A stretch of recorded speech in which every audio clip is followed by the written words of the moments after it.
اعوذ باللہ من الشیطان الرجیم بسم اللہ الرحمن الرحیم الحمد للہ رب العالمین والصلاة والسلام علی اشرف الانبیاء والمرسلین واہل بیتہ الطیبین الطاہرین المعصومین اما بعد فقد قال اللہ تبارک و تعالی فی کتابہ المبین وہو اصدق القائلین اعوذ باللہ من الشیطان الرجیم بسم اللہ الرحمن الرحیم ان الدین عند اللہ الاسلام صدق اللہ العلی العظیم۔ خالق کائنات اور مالک موجودات کا ارشاد گرامی ہے کہ تمام ادیان عالم میں سے جو دین میرا پسندیدہ دین ہے، میرا آخری اور الہامی اور ربانی دین ہے، جو قابل قبول دین ہے، جو دین و دنیا کی کامیابیوں اور کامرانیوں کا ضامن اور کفیل دین ہے، اس کا نام صرف اسلام ہے۔ صدق اللہ العلی العظیم۔ تو سلسلہ کلام تفہیم اسلام کے بارے میں جاری و ساری تھا، تو بحمداللہ ہم نے گزشتہ پروگرام میں شراکت کے بارے میں، مضاربت کے بارے میں اور ان چیزوں کے بارے میں گفتگو کی ہے۔ آج میں چاہوں گا کہ آج ذرا رہن اور اس اجارہ کے بارے میں کچھ گفتگو کی جائے۔ رہن کیا ہے؟ خالق کائنات فرماتے ان کنتم علی سفر ولم تجدوا کاتبا فرہان مقبوضہ، اگر تم کسی کو کوئی قرضہ دو اور تم سفر کی حالت میں ہو اور کوئی کاتب لکھنے والا موجود نہ ہو تو پھر کوئی رہن چیز رکھ لو جو قبضے میں بھی لے لو۔ رہن مقبوض، یہ رہن کیا ہے؟ خالق کائنات کا دین اسلام چونکہ فطرت کے عین مطابق ہے اور اسلام یہ چاہتا ہے کہ نہ کسی کو ضرر پہنچایا جائے، نہ ضرر پہنچانے کا کسی کو موقع فراہم کیا جائے، لہذا دین کے بارے میں جیسا کہ گزشتہ پروگرام میں تفصیل کے ساتھ گفتگو ہو چکی ہے کہ خالق کائنات کا حکم ہے کہ جب کسی کو کوئی قرضہ دو تو یہ اس کو لکھا لو کہ فلانی تاریخ کو فلانے آدمی نے فلانے کو قرضہ دیا اور فلان تاریخ کو وہ ادا کرے گا۔ تفصیل کے ساتھ یہ احکام موجود ہیں، اور اگر آدمی لکھ نہ سکے تو پھر دو گواہ مقرر کر لے کہ فلاں آدمی کو میں نے قرضہ دیا ہے جو فلاں وقت کو ادا کرے گا۔ لہذا اگر تحریر لکھ لی جائے تو بھی اطمینان ہو جاتا ہے کہ قرضہ نہیں ڈوبے گا، اگر دو عادل گواہ مقرر کر لیے جائیں تو بھی یقین ہوتا ہے کہ اگر کوئی قرض لینے والا انکار کرے گا تو قرض دینے والا گواہوں کے ذریعے اپنا دعویٰ ثابت کر کے حق وصول کر سکے گا۔ لیکن اگر دونوں باتیں نہ ہوں، اگر گواہ بھی نہ ہوں اور دو لکھنے کا کوئی اہتمام بھی نہ ہو، خاص سفر کی وجہ سے یا حضر کی وجہ سے، تو خالق کائنات قرضہ دینے والے کو بچانا چاہتے کہ اس کا نقصان و زیان نہ ہو جائے، تو حکم ہے کہ جس کو قرضہ دیا جائے اس سے کوئی چیز لے کر گروی رکھ لی جائے اور اس کے ساتھ معاہدہ کیا جائے کہ فلاں تاریخ تک اگر تو نے قرضہ ادا نہ کیا تو اس رہن والے مال کو، گروی شدہ مال کو میں فروخت کر کے اپنی قرضے والی رقم وصول کر لوں گا۔ اس کا نام ہے رہن۔ چنانچہ خالق کائنات فرماتے اگر تم سفر کی حالت میں ہو اور تمہیں کاتب نہ مل سکے جو تحریر لکھے تو پھر کوئی کیا کرو، فرہن فرہان مقبوضہ، کوئی شے رہن رکھ لو اور وہ بھی اپنے قبضے میں کر لو۔ تو لہذا دین اسلام کہ فطری دین ہونے کا ایک یہ بھی ثبوت ہے کہ خالق کائنات نیکی کرنے کا حکم بھی دیتا ہے اور اس کو دنیاوی نقصان اور زیان سے بچانا بھی چاہتا ہے تاکہ قرضہ دینے والے کا قرضہ ڈوب نہ جائے۔ اب دیکھنا یہ ہے کہ راہن جو رکھتا ہے، جو مال کسی سے وصول کرتا ہے اس کو کہتے ہیں راہن، اور جو رکھتا ہے اپنے پاس، اپنے قبضے میں لیتا ہے، اس کو کہتے ہیں مرتہن۔ قرضہ دے اپنا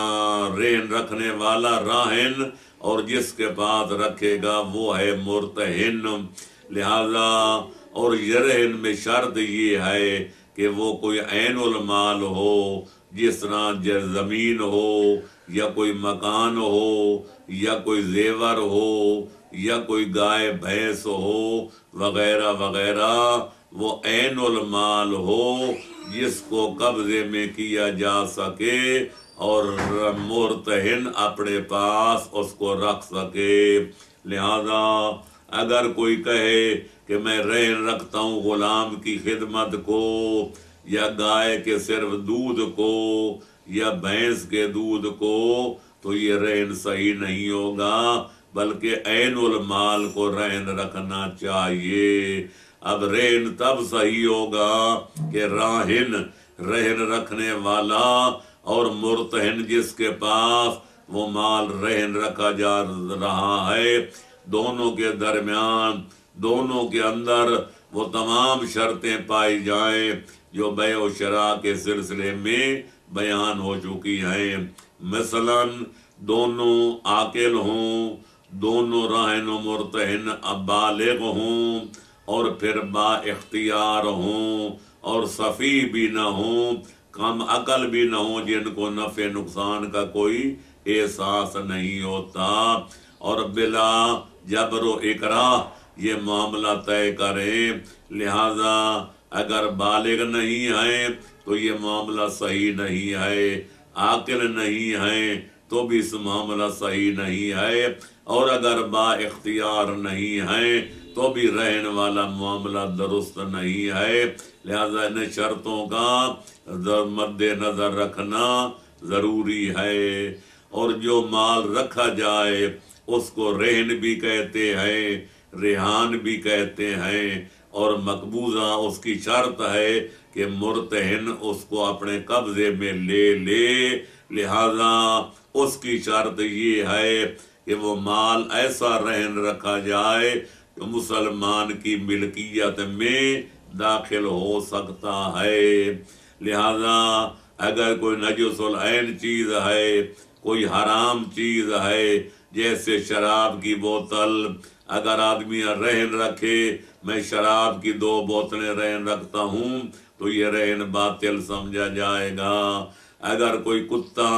یا خنزیر یا کوئی اور اس قسم کی نجس العین چیز جو مسلمان کی ملکیت میں داخل نہیں ہو سکتی اس کو رہن رکھا جائے تو بھی رہن صحیح نہیں ہوگی۔ لہذا یہ شرط ہے کہ رہن والا مال ایسا ہو جو مسلمان کی ملکیت میں داخل ہو سکتا ہے۔ اگر ایسا نہیں تو پھر رہن کا معاملہ باطل متصور ہوگا۔ اس کے علاوہ قبضہ بھی شرط ہے۔ زبانی بندہ کہہ دے یہ گائے میں رہن رکھتا ہوں، یہ بھینس میں رہن رکھتا ہوں، لیکن اس کا قبضہ نہ دیا جائے، یا کہا جائے کہ میں یہ زمین اتنی مقدار رہن رکھتا ہوں لیکن زمین کا قبضہ نہ دیا جائے، یا میں زیور رکھتا ہوں گروی لیکن اس کا قبضہ نہ دیا جائے، تو رہن بغیر قبضے کے صحیح نہیں ہوتی۔ لہذا گروی شدہ مال میں یہ شرط ہے کہ راہن رہن رکھنے والا مرتہن کو اس کا قبضہ بھی دے دے۔ اس لیے خالق فرماتے فرحان مقبوضہ، اگر تمہیں کاتب نہ ملے، 2 عادل گواہ بھی نہ ملیں، تو پھر کوئی چیز گروی رکھ لو بشرطے کہ قبضے میں لے لو۔ لہذا اب دیکھنا یہ ہے کہ جب رہن کا معاملہ صحیح ہو جائے تو آیا وہ مال جو گروی شدہ ہے وہ مرتہن کے پاس بطور امانت ہوتا ہے یا ملکیت ہوتا ہے؟ تو فقہا کا اتفاق ہے کہ کہ وہ مال مرتہن کے پاس اس کی ملکیت نہیں ہوتا، بلکہ اصلی مالک کا مال ہوتا ہے اور اس کے پاس بطور امانت ہوتا ہے۔ اور ظاہر ہے کہ جب امانت کا مال سمجھا جائے گا تو پھر اس امانت کا حکم یہ ہے کہ اگر کوئی امین اس میں اس کی حفاظت میں کمی کرے، کوتاہی کرے اور وہ مال تلف ہو جائے تو پھر امین جو ہے وہ ضامن ہوتا ہے، اس مال کا بدل دے یا اس کی قیمت ادا کرے۔ لیکن اگر بغیر تفریط کے، بغیر کوتاہی کے، بغیر کسی کمی بیشی کے اگر مال تلف ہو جائے تو امین اس کی ادائیگی کا ضامن نہیں ہوتا، لہذا یہ مال بطور امانت مرتہن کے پاس سمجھا جائے گا۔ لہذا اگر اس کی کوتاہی کے بغیر، اس کی کوئی تفرید کے بغیر اس کی کوئی نقصان ہو گیا تو مرتہن اس کا ضامن نہیں ہوگا، اور اگر کمی بیشی کرے گا، کوتاہی کرے گا تو اس مال کی ضمانت، وہ اس کی ضمانت اس پر عائد ہوگی اور وہ ادائیگی کا ضامن سمجھا جائے گا۔ اور دوسری بات یہ ہے کہ جو چیز گروی رکھی جائے اس کے منافع جو ہیں وہ راہن کے سمجھے جائیں گے۔ اب گائے ہے، اس کا دودھ ہے، بھینس ہے اس کا دودھ ہے، مکان ہے اس کا کرایہ ہے، زمین ہے اس کی زراعت ہے، تو ظاہر ہے آج ہمارے ہاں رسم یہ ہے کہ جب تک قرض ادا نہ کرے مقروض جو ہے، جو مال گروی رکھتا ہے اس کے سارے منافع مرتہن حاصل کرتا ہے۔ فصل اٹھاتا ہے تو مفت میں، اور اگر مکان میں رہتا ہے تو کرایہ نہیں دیتا، گائے بھینسوں کا دودھ پیتا ہے اس کی اجرت نہیں دیتا، قیمت نہیں دیتا، یہ طریقہ کار غلط ہے۔ شریعت کا حکم یہ ہے کہ چونکہ رہن شدہ مال، گروی شدہ مال راہن کا ہوتا ہے، لہذا یا تو منافع وہ خود حاصل کرے گا، اور اگر مرتہن ان سے استفادہ کرنا چاہے، وہ دودھ پینا چاہے، مکھن کھانا چاہے، زمین کا حاصل کرنا چاہے یا مکان میں رہائش رکھنا چاہے، تو پھر شرط یہ ہے کہ وہ جتنا فائدہ اٹھائے اپنے قرضے میں سے منہا کرتا جائے، اور جب پورا قرضہ ادا ہو جائے تو رہن جو ہے وہ واپس مال مرہون، گروی شدہ مال پھر واپس کر دیا جائے۔ لہذا یہ مجانن مفت اس کے فوائد حاصل کرنا شریعت میں جائز نہیں ہے۔ یہ کیوں؟ اس لیے کہ سود بھی اس لیے حرام ہے کہ ایک محتاج کی ضرورت سے ناجائز فائدہ اٹھایا جاتا ہے، تو رہن کے بارے میں بھی وہی حکم ہے کہ اگر آدمی مرتہن اس سے فائدہ حاصل کرتا رہے اور اس کو قرضے میں منہا نہ کرے تو یہ پھر ضرورت مند کی ضرورت سے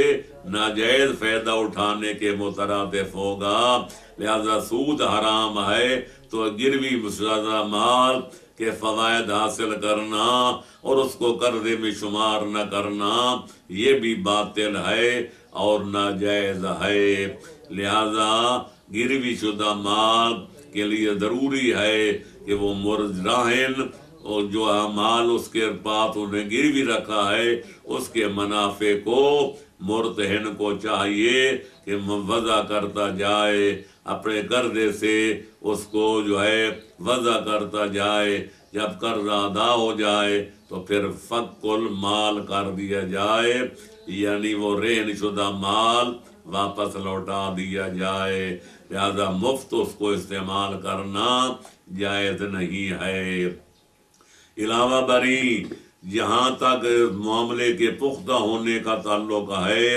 تو راہن کی طرف سے یہ معاملہ پختہ ہے۔ رہن رکھنے کے بعد جب تک قرض ادا نہ کر دے اس وقت تک اس کو رہن شدہ مال واپس لینے کا کوئی جواز نہیں ہے، معاملہ توڑنے کا کوئی اس کے پاس جواز نہیں ہے، لہذا رہن کی طرف سے یہ معاملہ لازم ہے، لیکن مرتہن جس کے پاس وہ گروی شدہ مال رکھا جا رہا ہے اس کی طرف سے جائز ہے، اگر وہ چاہے تو رہن والا معاملہ توڑ کر وہ گروی شدہ مال مالک کو واپس کر دے اور کہے میں تیری گروی شدہ مال اپنے تصرف میں نہیں رکھنا چاہتا، کہ مال اپنا واپس لے جا، البتہ قرضہ تو نے ادا کرنا ہے تو وہ تیرے اوپر واجب ہے کہ قرضہ ادا کر دے۔ تو لہذا اگر مرتہن خود عقد کو فاسد کرنا چاہے، توڑنا چاہے، ختم کرنا چاہے تو کر سکتا ہے، لیکن جو رہن رکھنے والا ہے راہن، اس کو معاملہ توڑنے کا کوئی حق نہیں جب تک قرضہ ادا نہ کر دے۔ یہ قرضے کے بارے میں بھی رہن صحیح ہے، عورت کا حق مہر ادا کرنا ہو تو اس کے معاملے میں بھی صحیح ہے، اور اگر کوئی عاریتاً چیز لے جائے عارضی طور پر استفادہ کرنے کے لیے تو پھر عاریہ دینے والے کو اس آدمی سے کوئی مال بطور گروی رکھنا جائز ہے۔ لہذا گروی کا مطلب یہی ہوتا ہے جیسا کہ پہلے عرض کیا گیا کہ اگر وہ عاریہ دینے والا یا قرضہ دینے والا، اگر وہ قرضہ لینے والا یا جس عورت کا حق مہر ادا کرنا ہے اگر وہ ادا نہ کیا جائے تو پھر مرہونہ مال، گروی شدہ مال کو فروخت کر کے دوسرا فریق اپنی جو ہے حق کی تلافی کر سکتا ہے۔ لہذا یہ صرف قرضے کے بارے میں نہیں، باقی بہت جو مالی حقوق ہیں کسی کے ذمے، تو اگر آدمی دوسرا چاہے تو اس سے کوئی گروی شدہ مال لے کر اپنے قبضے میں کر سکتا ہے اور اطمینان قلب کی دولت سے مالا مال ہو سکتا ہے۔ علاوہ بری یہ عقد کرتے وقت، یہ رہن رکھتے وقت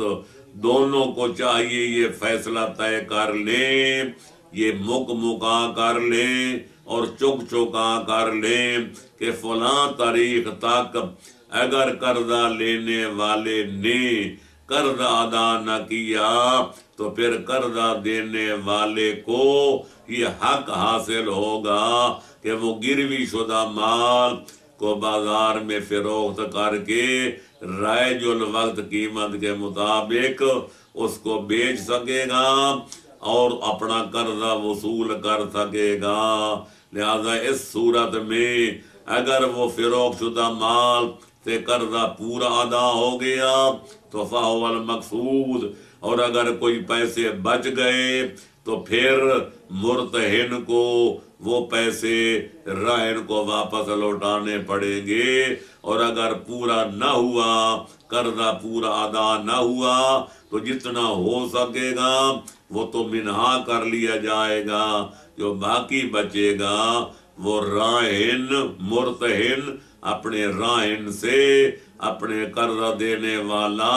اپنے مقروض سے رجوع کر کے باقی ماندہ قرضہ وصول کرنے کا روادار ہوگا۔ اب رہ گئی یہ بات کہ اگر قرضے کی مقدار میں اختلاف ہو جائے یا اس چیز کی قیمت میں اختلاف ہو جائے، آدمی قرضہ دینے والا زیادہ دعویٰ کرے کہ میں نے زیادہ پیسے دیے تھے اور قرضہ لینے والا اس کا کرے انکار اور وہ کہے کہ تو نے تھوڑے دیے تھے، تو یہاں جو ہے بات اس کی مقدم ہوگی۔ ہاں، دعویٰ کرنے والا جو کہتے ہیں میں نے زیادہ دیے تو اس کو گواہ پیش کرنے پڑیں گے، اور اگر وہ گواہ پیش نہ کر سکے تو قرض لینے والے کو قسم کھانی پڑے گی کہ اس کا دعویٰ غلط ہے، اتنے پیسے نہیں تھے بلکہ اسے کم تھے، اور اگر وہ بھی قسم نہ کھائے تو پھر قسم پلٹ کر قرضہ دینے والے کی طرف جائے گی۔ اگر وہ اپنے دعوے پر قسم کھا لے تو دعویٰ اس کا ثابت ہو جائے گا اور وہی مقدار مقروض کو ادا کرنا پڑے گی جو مدعی کہتا ہے۔ لہذا یہ بھی شرط ہے، اور اگر اس میں اختلاف ہو جائے کہ وہ مالک کہے وہ چیز اگر گروی شدہ مال تلف ہو جائے اور مالک کہے کہ تو نے مرتہن نے افریط کی ہے، کوتاہی کی ہے، اس کی حفاظت کا پوری طرح بندوبست نہیں کیا، اور جس کے پاس رہن ہے مرتہن اس کا کرے انکار اور وہ کہے کہ نہیں میں نے کوئی کمی نہیں کی، کوئی کوتاہی نہیں کی، کسی قسم کی کوئی تفریط نہیں کی، تو پھر جو مدعی ہے مالک راہن جو کہتے کہ تو نے تفریط کی ہے، کوتاہی کی ہے، اس کو دعوے کو دلیل سے یعنی دو عادل گواہوں کی شہادت سے ثابت کرنا پڑے گا۔ اگر اس نے ثابت کر دیا کہ مرتہن نے کوتاہی کی ہے تو پھر مرتہن اس کے مال کی ادائیگی کا ضامن ہوگا اور اس پر واجب ہوگا، اور اگر مدعی اپنے دعوے کو گواہوں سے ثابت نہ کر سکا تو پھر جو ہے مرتہن اس کی بات مقدم ہوگی اور ثابت ہوگا اس نے کوئی کوتاہی نہیں کی، لہذا طلب شدہ مال کا وہ ضامن نہیں ہے۔ لہذا یہ بھی ضمانت رہن میں ضروری ہے۔ اور آخری بات یہ ہے کہ جب اگر وہ شرط نہ مقرر کریں کہ اگر تو نے فلاں مدت تک قرض ادا نہ کیا تو یہ مالک شرط نہ لگائے کہ میں اس کو فروخت کر کے اپنا قرضہ پورا ادا کر سکوں گا، وصول کر سکوں گا، تو پھر اس کے لیے اس کا بیچنا جائز نہیں ہے۔ لہذا رہن ہوتی تب ہے کہ پہلے سارا مکا کر لیا جائے اور قرضہ دے رہن رکھنے والے سے رہن رکھنے والا یہ معاہدہ کر لے کہ فلاں تاریخ تک اگر تو نے قرض ادا نہ کیا، میرا حق ادا نہ کیا، تو پھر اس مال کو میں فروخت کر کے اپنی جو ہے قرضے والی مقدار وصول کر لوں گا۔ لہذا یہ پہلے چاہیے کہ ابتدا میں جب رہن مال رکھا جا رہا ہے تو یہ شرط و مشروط طے ہو جانی چاہیے تاکہ بعد میں کسی قسم کا کوئی جو ہے اختلاف پیدا نہ ہو، کوئی جھگڑا پیدا نہ ہو۔ لہذا ضروری ہے کہ شریعت کے احکام کی پابندی کی جائے۔ لوگ جو آج کل گروی رکھتے ہیں، اور پہلے بھی عرض کر چکا کہ لوگ پھر اس سے استفادہ کرتے ہیں، مکان ہے تو اس کا کرایہ نہیں دیتے، زمین میں فصل کھیتی باڑی کرتے ہیں، اگاتے ہیں، اس کی فصل جو ہے وہ مالک کو واپس نہیں کرتے یا اپنے قرضے سے منہا نہیں کرتے۔ یہ ساری باتیں شریعت کے خلاف ہیں۔ اگر مرتہن اس رہن شدہ مال سے کوئی بھی فائدہ حاصل کرے تو اس کا واجب ہے، اس پر لازم ہے کہ اپنے قرضے میں سے اتنی مقدار وضع کرتا جائے، اور جب وہ قرضہ پوری طرح ادا ہو جائے تو پھر وہ مال راہن کو واپس کر دینا چاہیے۔ یہ شرعاً، اخلاقاً، قانوناً اور رواجاً اس پر واجب اور لازم ہے۔ لہذا اگر اس قانون کی مخالفت کی گئی تو یہ شرعاً رہن کا رکھنا اور رہن کا اپنے پاس رکھوانا جائز نہیں ہوگا اور یہ معاملہ باطل سمجھا جائے گا۔ لہذا شریعت مقدسہ کے احکام کی پابندی کرنا لازم ہے۔ اس لیے شریعت نے اس چیز کو اہتمام کیا تاکہ مسلمان کا مال تلف نہ ہو جائے، اس کو کسی قسم کا نقصان و زیان نہ پہنچے، کیونکہ احادیث اہل بیت میں وارد ہے حرمت و مال المسلم کا دم ہی، جس طرح مسلمان کا خون جو ہے محترم ہے، اس کا بہانہ جائز نہیں ہے، لہذا مال بھی مسلمان کا اس قدر قابل عزت و عظمت ہے، اس کا لوٹنا، اس پہ ناجائز قبضہ کرنا، اس کو غصب کرنا، چرانا یا اس پر ڈاکہ ڈالنا شریعت محمدیہ میں جائز نہیں ہے۔ یہی وجہ ہے کہ احادیث میں وارد ہے کہ جو بندہ اپنے مال کی حفاظت کرتے ہوئے، اپنی جان کی حفاظت کرتے ہوئے، اپنی عزت اور ناموس کی حفاظت کرتے ہوئے اگر جان جافین کے حوالے کر دے، یعنی جان سے ہاتھ دھو بیٹھے، تو اس کو شہادت کا ثواب ملتا ہے۔ اس سے پتہ چلا کہ مال کا بلا وجہ تلف کرنا، ضائع کرنا شریعت میں جائز نہیں ہے۔ کیوں؟ حرمت و مال المسلم قدم ہی، مسلمان کے مال کی حفاظت کرنا اسی طرح لازم ہے جس طرح مسلمان کے خون کی حفاظت کرنا واجب ہے۔ بحمداللہ مختصر وقت میں رہن کے ضروری مسائل بیان کر دیے گئے، احکام سے حاضرین کو، ناظرین کو آگاہ کر دیا گیا۔ خالق کائنات کی بارگاہ میں دعا ہے ہمیں شریعت محمدیہ کے مطابق جینے کی توفیق عطا فرمائے اور مرنے کی سعادت عطا فرمائے۔ اب میں چاہوں گا فقہ اپنی اسلامیہ ایک اور عنوان یعنی اجارہ کا تذکرہ کر دیا جائے۔ تو میرے دوستو، عزیزوں اور بزرگوں، اجارہ کیا ہے؟ اس کا ذکر بھی قرآن مجید میں موجود ہے۔ جناب شعیب کی ایک بیٹی نے کہا تھا اپنے باپ سے، یا ابتا یا ابتے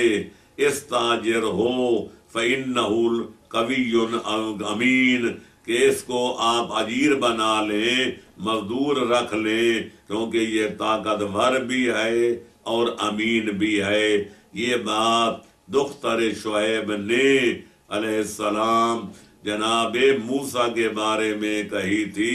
جنہوں نے جناب شعیب کی دو بیٹیوں کے مویشیوں کو ڈول سے پانی کھینچ کر پلایا تھا اور پھر وہیں بیٹھ گئے تھے۔ تو چنانچہ حضرت شعیب نے جناب موسیٰ سے کہا، میں چاہتا ہوں آپ کے ساتھ اپنی ان دو بیٹیوں میں سے ایک بیٹی کا عقد نکاح کر دوں، بشرطے کہ آپ 10 سال میری خدمت کریں۔ تو جناب موسیٰ نے اس کو قبول کر لیا تھا اور عقد و ازدواج واقعہ ہو گیا۔ تو اجارہ کیا ہے؟ اجارہ شریعت میں جو ہے آدمی کی ذات کا بھی ہوتا ہے کہ آدمی کسی کو مزدوری پر، مکان بنانے پر، یا کوئی کپڑا سینے پر، یا کسی اور کام کے لیے مزدور رکھتا ہے، اس کو کہتے ہیں مزدوری۔ مکانوں کو بھی کرائے پہ دیا جا سکتا ہے، اجارہ، اس کو کرایہ کہتے ہیں۔ زمین کو بھی اجارے پہ دیا جا سکتا ہے، جس کو پٹا اور ٹھیکہ کہتے ہیں۔ تو شریعت محمدیہ میں جو ہے مزدوری بھی جائز ہے، اور جو ہے مکان کو کرائے پہ دینا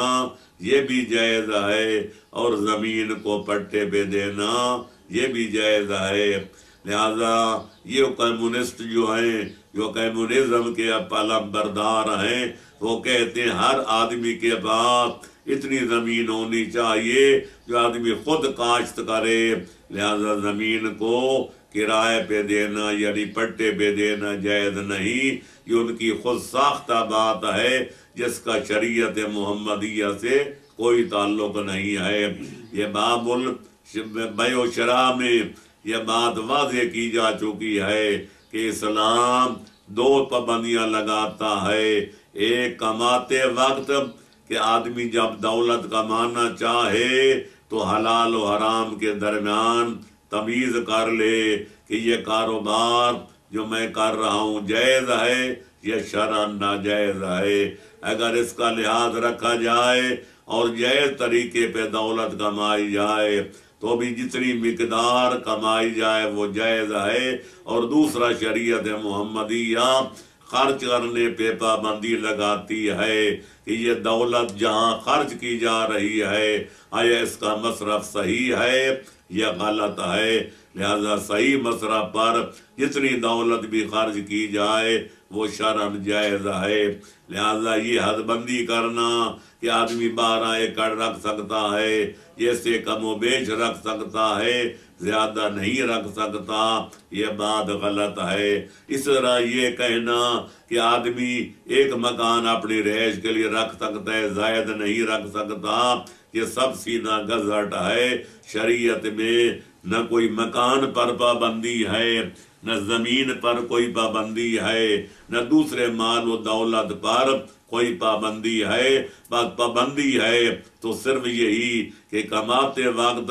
حلال و حرام کا لحاظ رکھا جائے اور خرچ کرتے وقت بھی جائز اور ناجائز کے درمیان امتیاز روا رکھا جائے. وہ دونوں چیزوں کو مد نظر رکھنے کے بعد جس قدر آدمی جائیداد بڑھائے منقولہ بڑھائے غیر منقولہ بڑھائے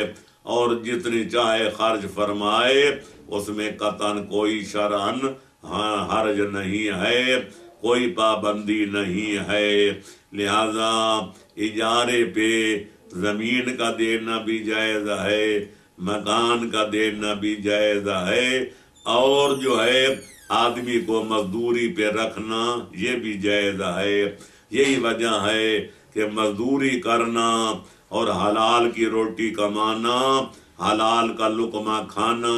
اور مہمانوں کی تواضع بھی لقمے حلال سے کرنا اس کو شریعت نے بہترین عبادت قرار دیا ہے. ارشاد ہوتا ہے القاسب و حبیب اللہ محنت مزدوری کر کے ٹوکری اٹھا کے روڑی کوٹ کے دکان پہ سودا بیچ کے ہل چلا کے پتھر اٹھا کے مزدوری کر کے پیسہ کمانے والا حلال کا لقمہ کھانے والا اور بیوی بچوں کو حلال کی روزی کھلانے والا حبیب خدا ہوتا ہے. لہذا یہ کہنا کہ آدمی کو مزدوری پہ رکھنا جائز نہیں یہ بالکل غلط ہے. شریعت محمدیہ جو شریعت فطریہ بھی ہے شریعت الہیہ بھی ہے شریعت محمدیہ بھی ہے اس میں مزدور کے احکام مقرر ہیں. لہذا جائز کام کے لیے کسی کو مزدور بنانا شرعاً جائز ہے. موجر جو اجارہ کرنے والا ہے اس کو موجر کہتے ہیں اور جس کو رکھا جائے اور کام لیا جائے اس کو اجیر کہتے ہیں اور جس کام کے لیے رکھا جائے اس کو مستاجر بھی کہتے ہیں. الغرض اسلام میں اجارہ جائز ہے لیکن یہاں بھی کوئی شرطیں ہیں ان شرطوں کا مد نظر رکھنا بھی ضروری ہے. من جملہ شرائط کے کہ جب موجر و اجیر کے درمیان معاملہ ہو تو اس میں شرط یہ ہے کہ پہلے تو معاملہ کرنے والے بالغ ہوں عاقل ہوں اور با اختیار ہوں. لہذا نابالغوں کا معاملہ کرنا درست نہیں ہے یا ناعقلوں کا بے عقلوں کا دیوانوں کا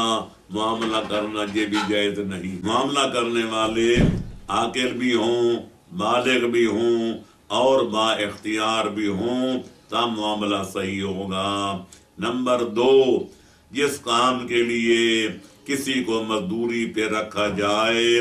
مزدوری والا کام شرعاً جائز ہونا چاہیے تب اس کی اجرت جائز ہوگی. اگر کسی کو اجیر بنایا جائے شراب بنانے کے لیے شراب بیچنے کے لیے شراب خریدنے کے لیے مثلاً یا شراب جو ہے پلانے کے لیے، تو یہ اجارہ جائز نہیں ہوگا، کیونکہ کام جو جائز نہیں تو اس کے لیے مزدور رکھنا بھی جائز نہیں ہوگا۔ اور دوسری شرط یہ ہے کہ مکان اگر کرائے پہ دیا جائے تو اس کی شرط یہ ہے کہ وہ رہائش کے قابل ہو۔ اگر زمین اجارے پہ ٹھیکے پہ دی جائے تو وہ زراعت کے قابل ہو۔ اگر کوئی اور کام ہے، دکان ہے، وہ دکانداری کے قابل ہو۔ لہذا اس مکان کا اجارے پہ دینا جو رہائش کے قابل نہیں، اپنی تنگی کی وجہ سے یا کسی اور وجہ سے، اس کا اجارہ باطل سمجھا جائے گا۔ اگر زمین بنجر قدیم ہے اور اس کے آباد ہونے کا کوئی امکان نہیں ہے، اس کو ٹھیکے پہ دینا بھی ناجائز ہوگا۔ اور اگر کوئی دکان قابل استفادہ نہیں ہے تو اس کا دکان کا اجارے پہ دینا بھی جائز نہیں ہوگا۔ اور دوسری شرطوں میں سے ایک شرط یہ بھی ہے کہ وہ دکان جس مقصد کے لیے دی جائے وہ مقصد حلال ہونا چاہیے۔ لہذا ایک آدمی دکان دیتا ہے ایک دکاندار کو جو شراب بیچنا چاہتا ہے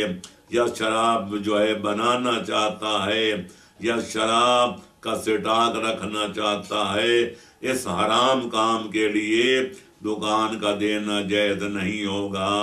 یا کسی گانے بجانے والے کو مکان دیا جائے جس کا مشغلہ ہی گانا بجانا ہے اور حرام کے ذریعے روزی کمانا ہے، اس کو دکان دینا یا مکان دینا جائز نہیں ہوگا۔ لہذا یہ مد نظر رکھنا چاہیے کہ جس کام کے لیے دکان یا مکان دیا جا رہا ہے وہ کام شرعاً جائز ہونا چاہیے، کیونکہ ناجائز کام کے لیے اجرت پر کسی کو مقرر کرنا شرعاً جائز نہیں ہے۔ اسی طرح اگر زمین ٹھیکے پہ دی جائے اور پتہ ہو کہ اس نے بھنگ جہاں اگانی ہے یا کوئی ناجائز کام کرنا ہے تو زمین کا ٹھیکے پہ دینا بھی ناجائز ہو جائے گا۔ الغرض نتیجہ یہ نکلا کہ مکان ہو، دکان ہو یا زمین ہو یا کوئی آدمی مزدور رکھا جائے، اس کے لیے ضروری ہے کہ وہ کام جائز ہونا چاہیے۔ ناجائز کام کے لیے دکان دینا بھی ناجائز ہے، مکان کرائے پہ دینا بھی ناجائز ہے، زمین کا ٹھیکہ دینا بھی ناجائز ہے۔ لہذا ان چیزوں کو بھی مد نظر رکھنا ضروری ہے۔ اور پھر یہ ٹھیکہ جو ہے، یہ اجارہ جو ہے مہینے کے بھی ہو سکتا ہے، ہفتے کے لیے بھی ہو سکتا ہے، سال کے لیے بھی ہو سکتا ہے، 10 سالوں کے لیے بھی ہو سکتا ہے۔ المومنون عند شروطہم، سوچ سمجھ کے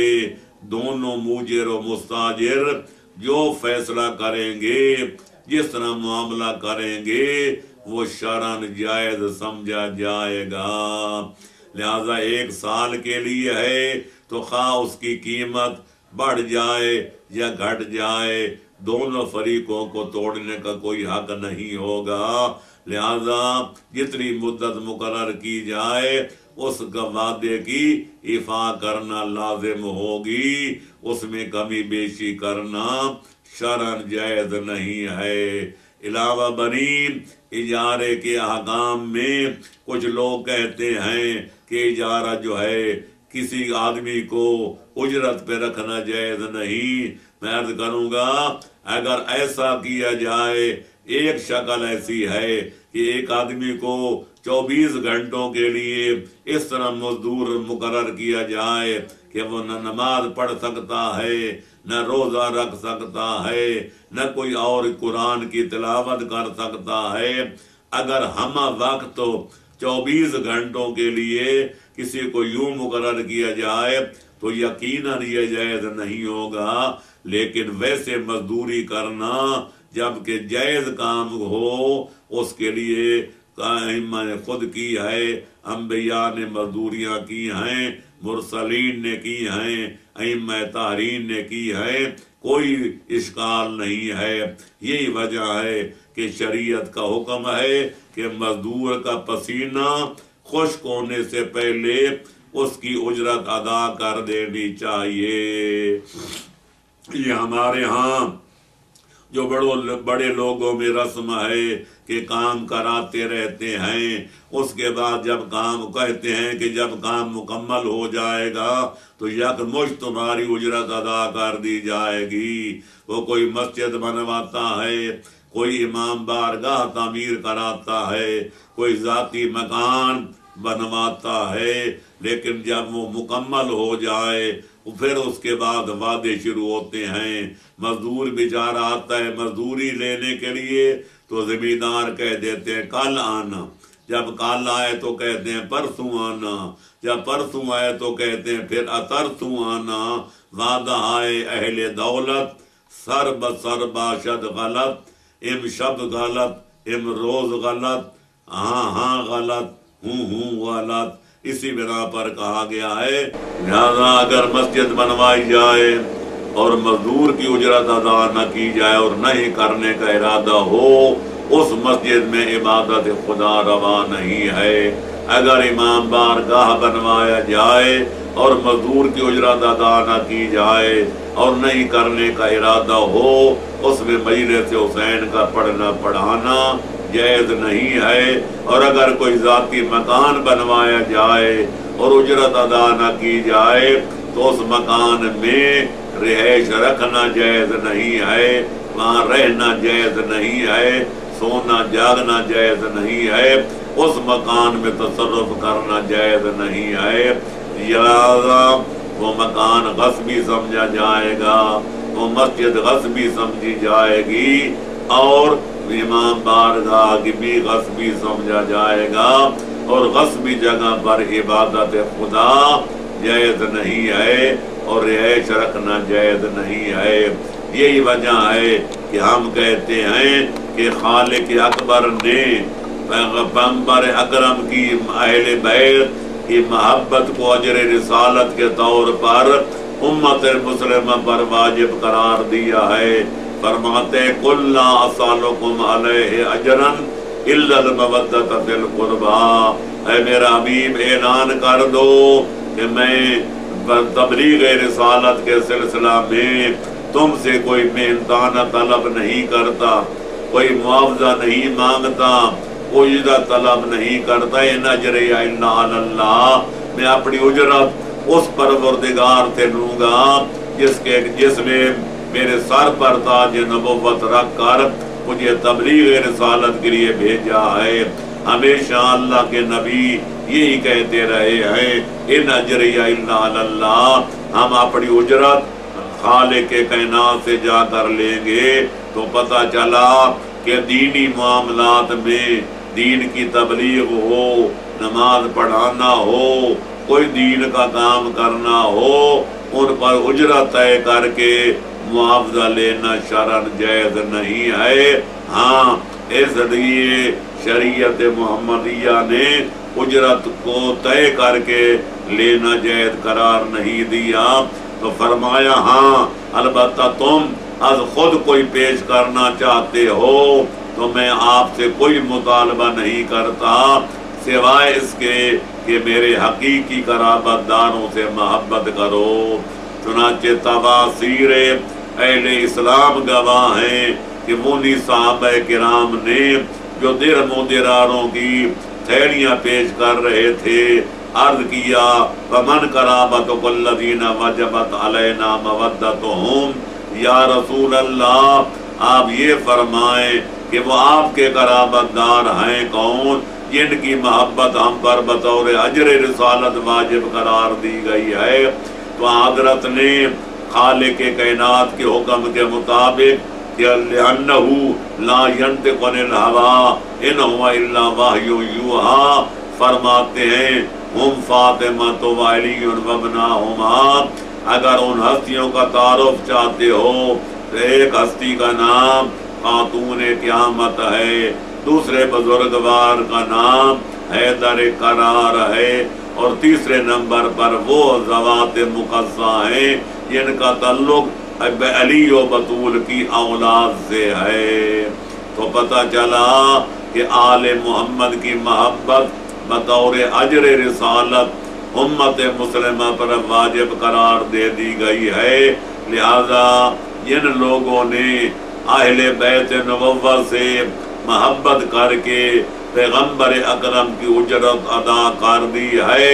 ان کا اسلام کی چار دیواری میں داخل ہونا بھی مباح، اسلامی احکام پر عمل کرنا بھی روا، لیکن جن بدبختوں نے اہل بیت نبوت سے محبت کر کے پیغمبر اکرم کی اجرت ادا نہیں کی، ان کا اسلام میں داخلہ حرام، ان اسلامی احکام پر عمل کرنا حرام، اور کوئی ان کا عمل قبول نہیں ہے۔ اسی بنا پر کسی شاعر نے کیا خوب کہا ہے، زاہد تیری نماز کو میرا سلام ہے، پر یاد رکھ بے حب اہل بیت عبادت حرام ہے۔ روایتوں میں ملتا ہے کہ کچھ لوگوں نے پیغمبر اکرم کی اس تقاضے پر لوگوں نے، منافقوں نے کہا تھا کہ پیغمبر اکرم نے اپنے اہل بیت کی محبت ہم پر واجب قرار دے کر خود غرضی کا معاذ اللہ جو ہے معاملہ کیا ہے، تو خالق کائنات نے جواب دیا کہ میرا حبیب ان اعتراض کرنے والوں سے کہہ دو کہ ما سألتکم من اجر فہو لکم، میں نے تم لوگوں سے جو اجرت مانگی ہے وہ اپنے مفاد کے لیے نہیں مانگی بلکہ تمہارے فائدے کے لیے مانگی ہے۔ اگر میرے اہل بیت سے محبت کرو گے تو جنت میں تم جاؤ گے، اور اگر ان سے محبت نہیں کرو گے، ان سے پیار نہیں کرو گے، ان سے عقیدت نہیں رکھو گے تو جہنم میں تم خود جاؤ گے۔ نہ محبت کرنے میں میرا کوئی ذاتی مفاد ہے، نہ محبت نہ کرنے میں میرا کوئی ذاتی نقصان ہے، اس لیے کہ محبت اہل بیت واجب ہے۔ اگر ہم ان سے محبت کریں گے تو صراط مستقیم پہ ہم چلیں گے اور ان کے محب بن کر جنت میں ہم جائیں گے، کیونکہ علی ہیں قسیم الجنت والنار۔ جو اس لیے پیغمبر اکرم نے فرمایا تھا، یا لو اجتمع امتی علی